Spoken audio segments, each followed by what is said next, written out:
Welcome back to my channel. In today's episode, I want to share with you a case that took the victim's family 20 years to solve. Please stay tuned to hear the story of Rayna Rison.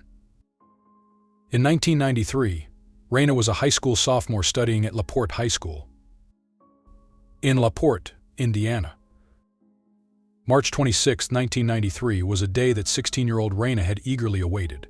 She had plans to meet with Matt Elser that day. It wasn't their first date. Rayna and Matt had dated earlier, but Matt had decided to end the relationship. However, over time, they both realized that breaking up wasn't working for them, so they decided to give it another try. That Friday evening, they were scheduled to meet in front of the animal hospital, where Rayna worked part-time. Rayna loved animals and dreamed of becoming a veterinarian one day. For now, she spent a few hours each week working at the animal hospital, where her duties included cleaning cages and walking dogs. She loved this job. She had two other jobs, but working with animals brought her the most satisfaction. Rayna could afford to spend time working after school rather than studying. She was very intelligent and had no trouble keeping up with her studies. She only needed to focus on what her teachers taught in school. She didn't have to study at home to maintain good grades. Rayna was also musically gifted. She played 3 different instruments and was a member of the school orchestra. That Friday, Rayna was scheduled to finish work at 6 p.m. and shortly after, Matt arrived in the hospital's parking lot, but there was no sign of Rayna. He went to check if she was still inside, but the doors were locked, the hospital was dark, and no one seemed to be there. Her car, which she drove to work, was also missing from the parking lot. Matt drove around the area looking for her, returning to the hospital several times, but she was nowhere to be found. He then went to her house, hoping to find her there, but her father answered the door, saying he hadn't seen her since she left for work. Everyone started to worry because Rayna was a very responsible girl and always showed up where she was supposed to. It was unlike her to make plans and then not follow through. As time passed and they couldn't locate her, Rayna's family and Matt decided to report her missing to the police around 9 p.m. But the police thought it was too early to start searching for the teenager. Only a few hours had passed since she was last seen, and it wasn't uncommon for girls her age to disappear for a few hours, or even overnight, only to return the next day. The police asked Rayna's father to come back if she didn't turn up after 24 hours. Only then would they consider looking into the matter. Rayna's parents were disappointed by the police's response. They tried to convince them that something must have happened because their daughter had never behaved this way before. She always returned home at night. With no help from the police, Rayna's family began searching for her the next day. They tried to contact all of Rayna's friends, but no one knew where she might be. Family and friends put up flyers around town, and many people got involved in the search. LaPorte, the town where Rayna lived, was a very peaceful place. There weren't many crimes, so the disappearance of a young girl was something everyone started talking about, and most residents were eager to help with the search. When the police saw the level of concern among LaPorte's residents, they decided it might be time to get involved. Soon their efforts started to pay off, as 2 witnesses came forward, saying they had seen Rayna the previous day in the hospital parking lot with 2 men who had arrived in a car. One of the men appeared to be arguing with Rayna. The witness assumed they were arguing based on their gestures and Rayna's facial expressions. Initially, suspicion fell on Matt, who was immediately questioned. He told them his version of events, and the police had no reason to doubt him. Matt was a calm, well-behaved young man with no problems at school. He was the kind of boy every father would want for his daughter. He loved Rayna deeply, and no one believed he could be responsible for her disappearance. The day after Rayna vanished, her car was found 9 miles from the hospital where she was last seen. The car was discovered with its hood up, suggesting it might have broken down. The keys were still in the ignition, and when the police turned them, the engine started right away. The car was in good working condition. The raised hood was just a ploy to suggest a breakdown. Inside the vehicle, Rayna's purse was still there, which was as suspicious as the location where the car was found. Rayna's parents knew she would never have gone there alone, especially given the weather conditions on the day she disappeared. That evening there was a heavy fog in town, and Rayna wouldn't have dared to drive down an unfamiliar road in such conditions. Besides her purse in the car, a man's ring was found in the glove compartment, and once again, suspicion fell on Matt. Matt confirmed that he owned a similar ring but had his name engraved on it. He could only guess who the ring found in the car might belong to. According to Matt, the owner could be Jason Tibbs, Rayna's ex-boyfriend. Matt and Jason didn't get along well, not only because they were both interested in the same girl, but also because they had very different personalities. Matt was a well-behaved, trouble-free guy, whereas Jason had issues at school and with the law. Unlike Matt, Jason was the kind of boy most parents wouldn't want around their daughter, and that was true in Rayna's case as well. Her parents were unhappy with her dating Jason and were relieved when the relationship ended. The police questioned Jason, and he admitted the ring was his. He said he had repaired Rayna's car a while ago and took off the ring to avoid damaging it, putting it in the glove compartment, and then forgot about it. Rayna's father confirmed that the two had dated and remained friends afterward. He also remembered Rayna telling him that Jason had helped her with car repairs. Additionally, Jason had an alibi for the day Rayna disappeared. He had been playing a game called Fox Hunt with several others. This game is a form of hide and seek using cars, where those hiding give clues via CB radio to help the seekers find them. The people who participated confirmed that Jason was with them on that day. The police and Rayna's family continued searching for the missing teenager. Every evening, Rayna's mother would turn on the porch light and leave it on all night, just in case her daughter returned home. A reward was offered for any information that could help find Rayna. The family managed to raise $1,000, and with additional donations, the reward eventually grew to $36,000. Despite their efforts, no progress was made until Rayna's case was featured on a television program. After the broadcast, the police received several tips, one of which led them to a location 6 miles from where the car was found. There, a jacket was hanging on a tree.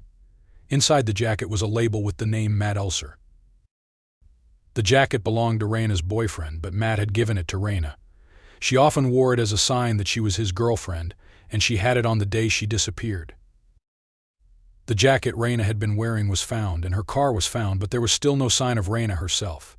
It was unclear whether she was alive or if something terrible had happened to her. The search for Rayna lasted exactly 1 month, until April 26th. That day, a 14-year-old girl went fishing with her father at a local pond. Bored, she decided to take a short walk to explore the area. In the water, she noticed what she first thought was a turtle, but upon closer inspection, she realized it was a boot. Then, she saw a body lying face down in the water. The police arrived within an hour and noticed that the clothes on the body matched those Rayna was wearing on the day she disappeared. On the victim's left hand were 2 rings, one engraved with Rayna Rison and the other with her boyfriend's name. The police had no doubt that this was the girl they had been searching for over the past month. The pond where her body was found was not far from where her car had been discovered. Later, dental records confirmed that the person found in the pond was Rayna. The autopsy revealed that the cause of death was strangulation. Rayna had been murdered. The police then focused their investigation on Rayna's brother-in-law, Ray McCarty, the husband of her sister Lori. Although the couple lived separately from Rayna's family, both Ray and Lori stated they had no contact with Rayna on the day she went missing. However, investigators decided to take a closer look at Ray because 3 years earlier he had received a suspended sentence for molesting Rayna. This abuse had continued for 2 years, beginning when Rayna was 11 years old. At 13, Rayna became pregnant by him, but her parents didn't allow her to keep the baby. Despite the horrifying nature of Ray's actions, Lori and the rest of her family forgave him, and he remained part of their lives.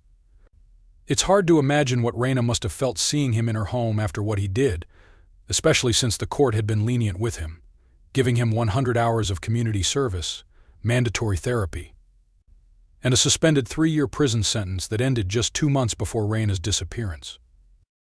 When questioned, Ray initially stuck to his original story that he hadn't seen Rayna that day. However, he later came forward to change his statement. He then admitted that on the day Rayna disappeared, he had been looking at a house for sale near the animal hospital where she worked. He noticed her car in the parking lot and decided to stop by and say hello. He asked if she had seen Lori, but when Rayna said she didn't know where her sister was, he left. Ray claimed he hadn't mentioned this earlier because on his way home he had picked up a hitchhiker. And he didn't want his wife to find out because she still didn't fully trust him. The man had a troubling past, and it was suspicious that he changed his testimony, but the police couldn't link him to Rayna's death. Since there were no suspects, the case stalled for a long time. And when it seemed like it would be another unsolved case, something happened that could be a breakthrough.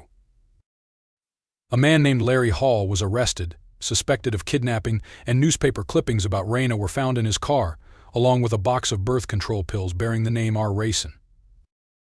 The police were convinced they finally found the culprit after 18 months, especially since he confessed to the crime. But during the investigation, no pharmacy was found that had issued Rayna the birth control pills, and it turned out the packaging was fake. They also couldn't confirm that Larry was in LaPorte on March 26, 1993. However, it was confirmed that he was seen in Kentucky on that day. It became clear that Larry Hall was a man who liked to claim responsibility for crimes committed by others. He also confessed to other murders, not all of which could be proven, but he was convicted for the murder of 15-year-old Jessica Roach. Another lead failed to solve Rayna's case. In 1998, the case was reviewed again, and once again Rayna's brother-in-law, Ray McCarty, appeared to be the most suspicious. They decided to search his house, where they found 2 guns and a stun gun. Bloodstains were also found in the trunk of his car. He was arrested at the time on suspicion of murder. The man spent 18 months in prison. When a new prosecutor determined that the evidence was insufficient to proceed to trial. Ray was a hunter, so the blood found in the trunk could have come from an animal. Due to lack of evidence, the man was released in 1999. And since investigators had no more suspects or leads, the case stalled for many years. A real breakthrough came 15 years after Rayna's murder in 2008, when a prisoner serving time for murder claimed he had important information about Rayna. He didn't expect anything in return and didn't do it because he wanted to shorten his sentence. He said he had been in prison for so long that he had plenty of time to reflect. He often thought about his niece and realized that if something happened to her, he would want the person who had information to share it with the police. So he decided to tell everything he saw on the day Rayna disappeared. This man, named Ricky Hammonds, was 14 years old in 1993. On that Friday evening, he was sitting in a barn hiding from his parents. He didn't want to get caught smoking weed. And while he was relaxing in seclusion in the upper part of the barn, he noticed a car driving in, from which Eric Freeman and Jason Tibbs got out. Eric was Ricky's sister's boyfriend, and had been living with them for some time. Jason was Eric's friend. When they got out of the car, they went to the trunk, and when they opened it, Ricky saw a girl lying inside. She was covered with a blanket, but her face was exposed. He didn't know who she was, he just thought she looked very pale. Eric asked Jason, "Why did you do it?" To which Jason replied, "If I can't have her, no one will." At the time, Ricky didn't know who she was, but when he saw the news about Rayna's disappearance on TV the next day, he immediately associated her with the girl in the trunk. However, he didn't tell anyone what he saw, fearing the consequences of being caught with drugs. The investigators had no choice but to question Eric Freeman, but he denied everything. According to his testimony, he had nothing to do with Rayna's death. Not fully believing his testimony, the police considered offering him immunity. The man wouldn't be held accountable for what he did 20 years ago, which might convince him to reveal the truth. But it wasn't that simple. They didn't know what his role in the case was, whether he was involved in the murder or just a witness, so it took 5 years to make a decision. After 5 years, they decided to offer him immunity. And then, in 2013, Eric Freeman decided to tell the truth about what happened that day. On March 26, 1993, around 6 p.m., he and Jason arrived at the hospital where Rayna worked and met her in the parking lot. Jason, who still had feelings for his ex-girlfriend, didn't know that she and Matt had decided to get back together. He thought he still had a chance with Rayna and was desperate to convince her to go out with him again. He managed to persuade Rayna to get into their car so they could talk privately. When they reached a more secluded place, Rayna and Jason got out of the car and stood behind it, arguing. Rayna had no intention of agreeing to Jason's proposal. She didn't want to get back with him. Sitting in the driver's seat, Eric could see the arguing couple in the mirror. At one point he noticed Jason hitting Rayna on the head, causing her to fall to the ground. After a moment, Eric got out of the car and saw Jason leaning over Rayna, squeezing his hands around her neck. Eric tried to stop him, yelling at him to stop because he might kill her. But it was too late. The girl was already dead. Together they put her in the trunk of the car and covered her with a blanket. They drove to the Hammonds family home, where Eric lived with his girlfriend, and pulled the car into the barn where Ricky saw them. After deciding what to do with Rayna's body, they went to the clinic to pick up her car. They drove it a few miles from the hospital and then went to a pond, where they threw her body into the water. However, it kept floating on the surface, so they had to weigh it down with 2 pieces of wood. But how could Jason do this if he was participating in the fox hunt, which was confirmed by other people taking part in the game? Indeed, he was involved, but it was a kind of hide-and-seek game where each participant was in their car and communicated with others via CB radio. In fact, the participants couldn't see each other. Jason could have been anywhere during that time. On August 23, 2013, 38-year-old Jason Tibbs was arrested. The trial began in October the following year. Several witnesses testified, including people who saw Rayna with 2 people that day, a girl who went fishing with her father a month later, Eric Freeman, Ricky Hammonds, and many others. They all tried to recall as many memories as possible from that time, which wasn't easy given that 20 years had passed. The trial lasted a month. After 5 hours of deliberation, the jury found Jason guilty of the crime, and he was sentenced to 40 years in prison, with the possibility of parole no sooner than after 20 years. Of course, an appeal was filed in 2016, but it was rejected. His most recent attempt for a new trial was denied. Jason's defense attorneys argued that, first, the key witness, presumably Eric, had been coached by investigators on how to testify.